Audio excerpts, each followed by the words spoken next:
మంత్రి పదవి ఇవ్వకపోవడంతో కొంతకాలంగా తిరుగుబాటు బావుట ఎగురవేస్తున్నారు రాజగోపాల్ రెడ్డి. ఈ నేపథ్యంలో సీఎం రేవంత్ రెడ్డిని టార్గెట్గా నిత్యం సంచలన వ్యాఖ్యలు చేస్తున్నారు. రాజగోపాల్ రెడ్డిపై చర్యలు తీసుకోవడంలో క్రమశిక్షణ సంఘం కూడా వెనకడుగు వేసింది. క్రమశిక్షణ సంఘం వెనకడుగుతో రాజగోపాల్ రెడ్డి మరింత స్పీడ్ పెంచారంటూ తెలుస్తోంది. తనతో పాటు మరింత మంది అసంతృప్తులపై ఫోకస్ పెట్టినట్లు సమాచారం. పలువురు అసంతృప్తుల ఎమ్మెల్యేలతో సీక్రెట్ సమావేశాలు జరుపుతున్నట్లు టాక్ వినిపిస్తోంది.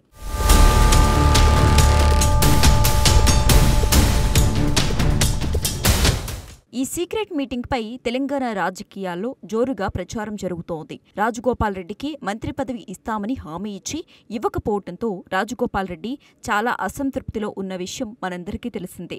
ఈ నేపథ్యంలో చాలా కాలంగా మంత్రి పదవి గురించి, అలాగే పార్టీ అంతర్గత అంశాల గురించి, ప్రభుత్వ వైఖరికి సంబంధించి చాలా రకాలుగా పార్టీపైనే ఆయన కొంత తిరుగుబాటు బావుట ఎగరవేస్తున్న పరిస్థితిని మనం చూస్తూనే ఉన్నాము. ఇక చాలా సందర్భాలలో విమర్శించారు కూడాను.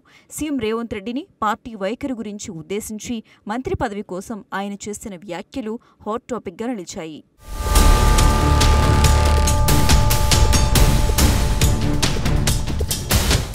ఇక త్వరలో కాంగ్రెస్ పార్టీలో రాజగోపాల్ రెడ్డి రూపంలో పెద్ద షాక్ తగిలే అవకాశం ఉండబోతున్నట్లు రాజకీయ వర్గాల్లో పెద్ద చర్చ నడుస్తోంది. ఏం చేసే అవకాశం ఉంది అనే ప్రశ్న వచ్చినప్పుడు అనేక రకాల ప్లాన్స్ ఇక్కడ కనిపిస్తున్నాయి. ముఖ్యంగా ఇతర పార్టీల నుంచి, అంటే బీజేపీ నుంచి రాజగోపాల్ రెడ్డికి ఏవో కాల్స్ వస్తున్నాయని, ఆఫర్స్ వస్తున్నాయని అంటూ చాలా రోజులుగా చర్చ నడుస్తోంది. ఇక గతంలో కూడా బీజేపీలో చేరిన రాజగోపాల్ రెడ్డి మళ్లీ కాంగ్రెస్ గూటికి చేరారు. ఈ నేపథ్యంలో మరోసారి కమలం గూటికి చేరుతారా అనే అనుమానాలు వ్యక్తమవుతున్నాయి.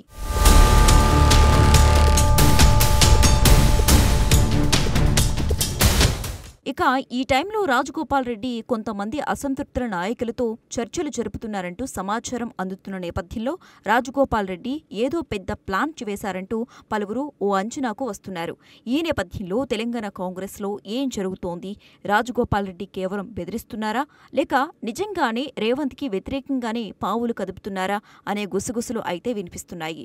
బీజేపీతో కొంతకాలం నడిపించిన రాజగోపాల్ రెడ్డితో ఢిల్లీ పెద్దలు టచ్లో ఉన్నట్లు రాజగోపాల్ రెడ్డి వర్గం చెబుతోంది. ఈ నేపథ్యంలో రాజగోపాల్ రెడ్డి రూట్ ఎటు, ఆయన ఎటువైపు పావులు కదపబోతున్నారు అన్న ఆసక్తి ఓవైపు కనిపిస్తుంటే, తన అన్న మంత్రి కోమటిరెడ్డి వెంకటరెడ్డిని కాంగ్రెస్ రంగంలోకి దింపి సమస్యను సెటిల్ చేస్తోందా, లేదా మరింత జటిలమయ్యేంత వరకు వేచి చూస్తోందా అనేది చూడాల్సి ఉంది.